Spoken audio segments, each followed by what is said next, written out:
অর্থনীতির সবচেয়ে বড় চ্যালেঞ্জ এখন আমাদের রিজার্ভ বাড়ানোর পাশাপাশি উচ্চ মূল্যস্ফীতি। এখন না রিজার্ভ না, এটা ছাড়াও আইএমএফ বা ওয়ার্ল্ড ব্যাংক থেকে ঋণ ছাড়াও আমরা যদি আমাদের যে প্রবাসী, এখন তো 1.5 কোটি প্রবাসী, এখন 1.5 কোটি প্রবাসী, আমরা যদি প্রবাসীদেরকে উৎসাহিত করতে পারি। এখন প্রবাসীরা যে অর্থতা প্রেরণ করে, প্রবাসীরা কিন্তু বিদেশে অত্যন্ত, বিশেষ করে শ্রমিক শ্রেণী যারা, তারা কিন্তু অত্যন্ত কায়ক্লেশে জীবনযাপন করে এবং তার ওইখানে জীবন ধারণের জন্য, আমি মিডল ইস্টে অনেকবার গিয়েছি, দেখেছি যে এরা সেখানে জীবন ধারণের জন্য যে অর্থের প্রয়োজন, ধরেন তার টোটাল ইনকাম যদি ধরেন মাসে যদি ধরেন $1000 হয়, তাহলে দেখা যাচ্ছে যে সে $200 তার জীবন ধারণের জন্য খরচ করছে আর $800 দেশে পাঠিয়ে দিচ্ছে। তো অধিকাংশ প্রবাসী কিন্তু তারা কিন্তু হচ্ছিল ব্যাংকিং চ্যানেল বহির্ভূতভাবে, অর্থাৎ হুন্ডির মাধ্যমে টাকাটা পাঠায়।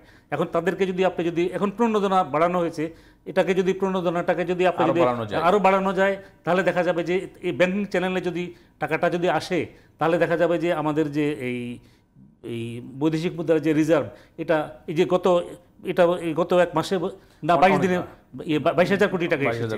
22,000 কোটি টাকা তো ইতিপূর্বে কখনো 20 দিনে তো 22,000 কোটি টাকা আসে নাই। প্রবাসীদেরকে আপনি যদি উদ্বুদ্ধ করতে যদি পারেন, দুর্নীতি, আপনি যদি মানে দুর্নীতিলব্ধ যাদের আয়, এরা তো লাগামহীনভাবে অর্থ ব্যয় করে। এখন সবার যদি মানে অর্থ ব্যয়ের পরিমাণ যদি সমান হতো এবং সবার যদি, বিশেষ করে যে আমাদের দেশের যে যারা এই যে মধ্যবিত্তর একটা বড় অংশ হইতে হচ্ছে হলো চাকরিজীবী, হয় সরকারি চাকরিজীবী অথবা বেসরকারি চাকরিজীবী। এখন সরকারি চাকরিজীবী যারা, এদের কিন্তু অবাধ দুর্নীতির সুযোগ আছে। তো দেখা যাচ্ছে যে তার তো যে এই সৎ পথে যদি সে আয় করতো, তাহলে তার ব্যয়টা সীমিত থাকতো, কিন্তু যেহেতু অসৎ পথে আয় করছে, তার ব্যয় কিন্তু অনেক বেশি।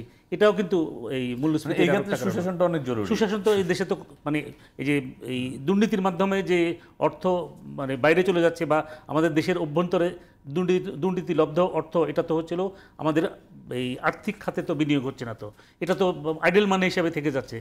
এটা হয়তো তিনি জমি কিনতেছেন বা ফ্ল্যাট কিনছেন, এতে তো দেশের অর্থনীতির কোনো তো উপকার হচ্ছে না।